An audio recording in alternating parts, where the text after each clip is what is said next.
ನಗುತ್ತಾ ಬಾಡಿ ನೀವು 100 ವರ್ಷ ಎಂದು ಹೀಗೆ ಇರಲಿ ಕನ್ನಡದ ಕೆಲಸ.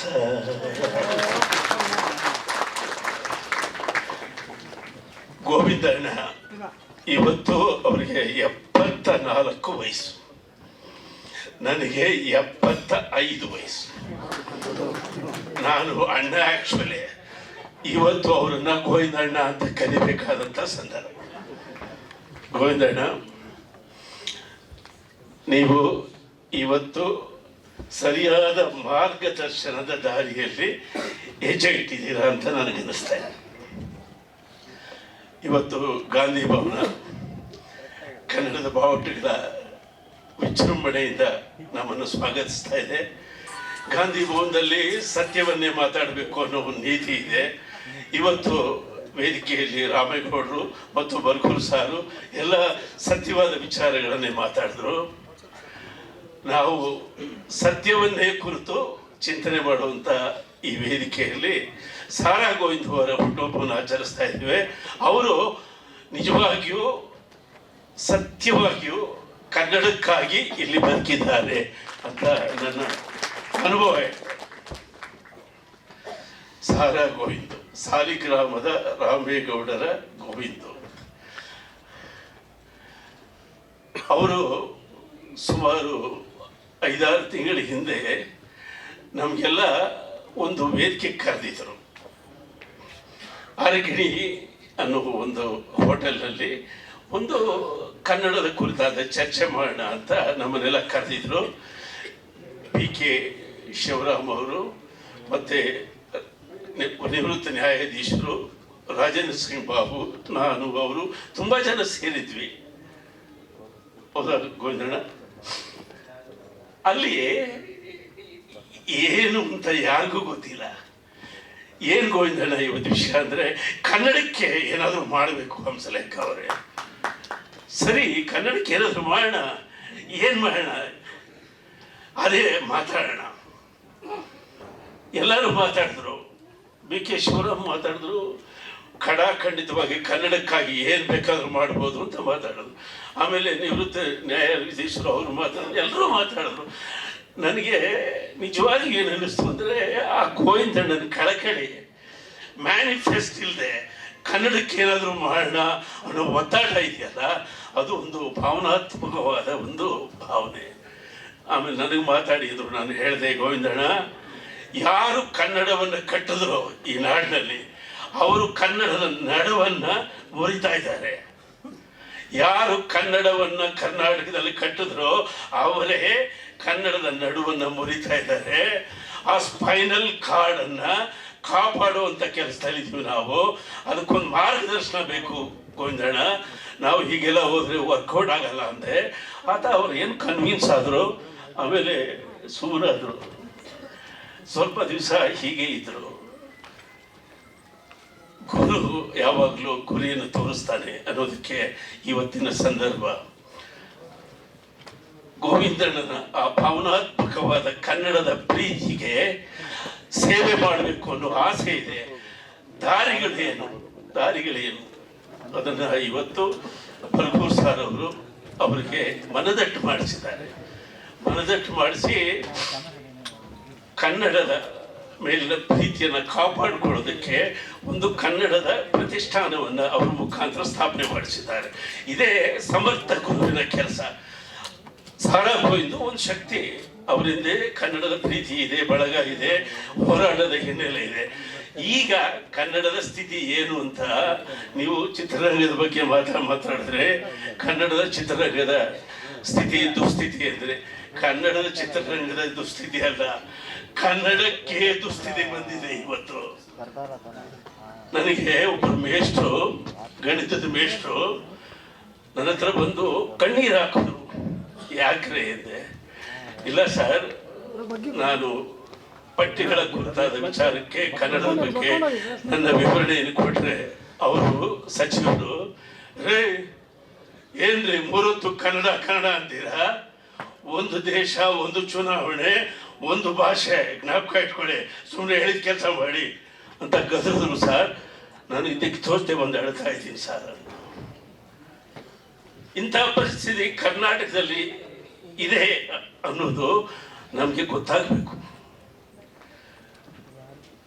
20ನೇ ಕನ್ನಡ ಸಾಹಿತ್ಯ ಸಮ್ಮೇಳನ ಬಳ್ಳಾರಿಯಲ್ಲಿ ನಡೆದಾಗ ದಿವಾಕರ್ ರಂಗರಾಯರು ಅಧ್ಯಕ್ಷರಾಗಿದ್ದರು. ಅವರು ಕನ್ನಡದ ಪ್ರಚಾರವನ್ನು ಮಾಡೋದು ಬಿಟ್ಟು ಹಿಂದಿ ಪ್ರಚಾರಕ್ಕೆ ಹೊರಟಿದ್ರು. ಈ ಹಿಂದಿ ಪ್ರಚಾರಕ್ಕೆ ಹೋದ ಒಬ್ಬ ಕನ್ನಡ ಸಾಹಿತ್ಯ ಸಮ್ಮೇಳನದ ಅಧ್ಯಕ್ಷನ ಬಗ್ಗೆ ಆನಾ ಕೃಷ್ಣರಾಯರಿಗೆ ಮೈ ಉರಿ ಬಂತು. ಅವರು ಸಂಪಾದಕತ್ವದಲ್ಲಿ ನಡೀತಾ ಇದ್ದಂಥ ಕನ್ನಡ ಸಾಹಿತ್ಯ ಪರಿಷತ್ತಿನ ನುಡಿ ಬೆಳಗು ಪತ್ರಿಕೆಯಲ್ಲಿ ದಿವಾಕರ್ ರಂಗರಾಯರ ಬಗ್ಗೆ ಚೆನ್ನಾಗಿ ಜಾಡಿಸಿ ಬರೆದ್ರು ಅವರು. ಆಗ ಪರಿಷತ್ತಿನ ಸಭೆಯಲ್ಲಿ ಕೃಷ್ಣರಾಯರಿಗೆ ಹೇಳ್ತಾರೆ, ನೀವು ಆ ಲೇಖನವನ್ನು ಬದಲಾಯಿಸಿ ಕ್ಷಮೆ ಕೇಳಿ ಅಂತ. ಕೃಷ್ಣರಾಯರು ಹೇಳ್ತಾರೆ, ಅವರಿಗೆ ಸಂಸ್ಕೃತ ಇದೆ, ಹಿಂದಿ ಇದೆ, ಇಂಗ್ಲಿಷ್ ಇದೆ, ನನಗಿರೋದು ಒಂದೇ ಕನ್ನಡ. ಕನ್ನಡಕ್ಕಾಗಿ ನಾನು ರಾಜೀನಾಮೆ ಕೊಡ್ತೀನಿ ಹೊರತು ಕ್ಷಮೆ ಕೇಳಲ್ಲ ಅಂತ ಹೇಳಿ ರಾಜೀನಾಮೆ ಬಿಸಾಕೀಚೆ ಬಂದರು. ಸೊ ಅಂಥ ಕನ್ನಡಕ್ಕಾಗಿ ದುಡಿತಾ ಇದ್ದಂಥ ಕನ್ನಡದ ನಾಡಿನಲ್ಲಿ ಸುಮ್ಮನೆ ಕೂತ್ಕೊಳ್ರಿ, ಕನ್ನಡ ಅಂದ್ರೆ ಏನು, ನಿಮ್ಗೇನು ಬೇಕು ಅನ್ನೋ ಪರಿಸ್ಥಿತಿ ಬಂದಿದೆಯಲ್ಲ, ಇದು ಭಾಳ ಯೋಚನೆ ಮಾಡಬೇಕಾದ ವಿಷಯ. ಬರಗೂರು ಸರ್ ಅವರು ಸಾರಾಗೋಯಿತು ಅನ್ನುವ ಒಂದು ಶಕ್ತಿಗೆ ಇವತ್ತು ಕನ್ನಡ ಪ್ರತಿಷ್ಠಾನದ ಒಂದು ಮಾರ್ಗವನ್ನು ತೋರಿಸಿದ್ದಾರೆ. ಕನ್ನಡ ಮುಂದೇನು, ನಮಗೆ ಕನ್ನಡ ಮುಂದೇನು ಅಂತ ಮಾರ್ಗದರ್ಶನ ಬೇಕು. ನಾವು ಭಾವನಾತ್ಮಕವಾಗಿ, ನಾನು ಸಂಗೀತ, ಯಾರೇ ಹೀರೋ ಬಂದರು, ಸಂದರ್ಭ ಇಲ್ದಿದ್ರು ಏನೋ ಕಾರಣ ಹುಡುಕಿ ಕನ್ನಡದ ಮೇಲೆ ಒಂದು ಹಾಡು ಹೇಳಯ್ಯ ಅಂತೇಳಿ ಅವ್ನಿಗೊಂದು ಕನ್ನಡ ಹಾಡು ಮಾಡಿ ಹಾಡಿಸ್ತೀನಿ. ಅದು ನನ್ನ ಕೆಲಸ, ನನ್ನ ಮಿತಿ.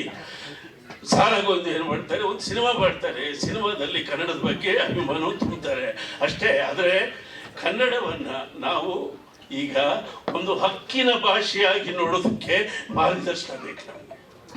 ಹಲವು ಕನ್ನಡಗಳ ತಾಯಿ ಕನ್ನಡಮ್ಮ, ಹಲವು ಕನ್ನಡಗಳ ತಾಯಿ ಕನ್ನಡಮ್ಮ, ಹಲವು ಕನ್ನಡಗಳ ಪೋಷಕಿ, ಹಲವು ಕನ್ನಡಗಳ ಪಾಲಕಿ ಕನ್ನಡಮ್ಮ. 1,00,000 ಚದರ ಕಿಲೋಮೀಟರ್ ದೊಡ್ಡ ಸೈಟಿನ ಯಜಮಾನತಿ ಕನ್ನಡಮ್ಮ. ಅಷ್ಟು ದೊಡ್ಡ ಸೈಟಿನ ಹಕ್ಕಿನ ಪತ್ರ ಕನ್ನಡದಲ್ಲಿದೆ.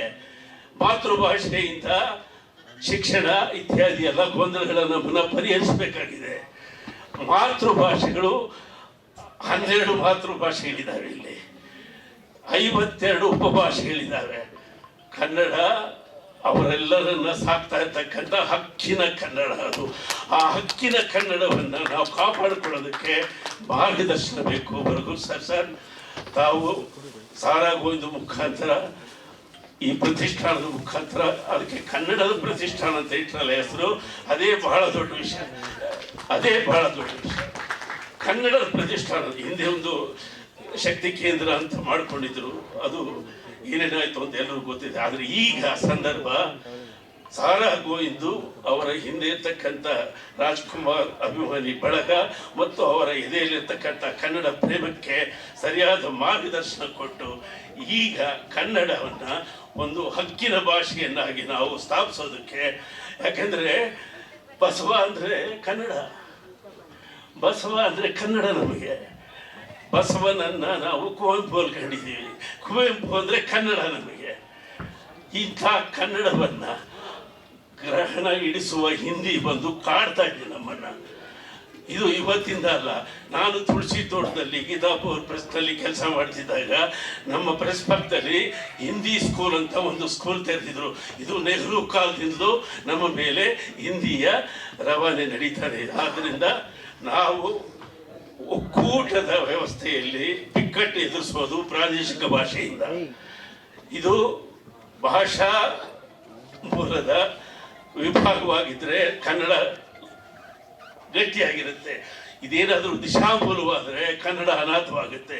ಅಂಥ ಕಾಲ ಬಂದಾಗ ನಾವು ಕನ್ನಡ ನಮ್ಮ ಹಕ್ಕು ಅಂತ ಹೇಳೋದಕ್ಕೆ ನಮಗೆ ಮಾರ್ಗದರ್ಶನ ಬೇಕು. ಬರಗೂರು ಸರ್, ನೀವು ಮಾರ್ಗದರ್ಶನ ಮಾಡಲೇಬೇಕು. ನಮಗೆ ಈ ಎಲ್ಲ ಗೊಂದಲಗಳನ್ನು ಪರಿಹರಿಸಬೇಕು.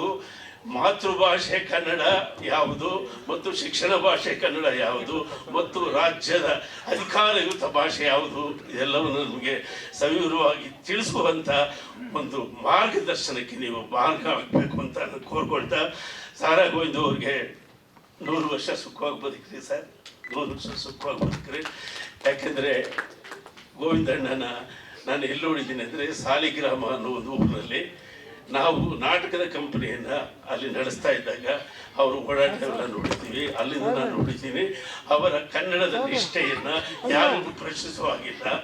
ಅವರ ಮಾರ್ಗದರ್ಶನದಲ್ಲಿ ಏನು ಕೆಲಸ ಮಾಡೋದು ನಾವು ಸಿದ್ಧವಾಗಿದ್ದೀವಿ ಅಂತ ಹೇಳ್ತಾ, ಮುಖ್ಯವಾಗಿ ಕಲಾಶ್ರೀ ಅನ್ನುವ ಈ ಪ್ರಶಸ್ತಿಯನ್ನು ಈ ರಾಜ್ಯದಲ್ಲಿ ನಿಜವಾಗಿ ಅವ್ರ ಪರವಾಗಿ ಹೋರಾಡ್ತಾ ಇರ್ತಕ್ಕಂಥ ಎಲ್ಲ ಪ್ರಗತಿಪರರು ಅದರ ಬಗ್ಗೆ ಯೋಚನೆ ಮಾಡಬೇಕು. ಅಹಿಂದ ಅಂತ ಒಂದು ಸಂಘಟನೆ ಇದೆ.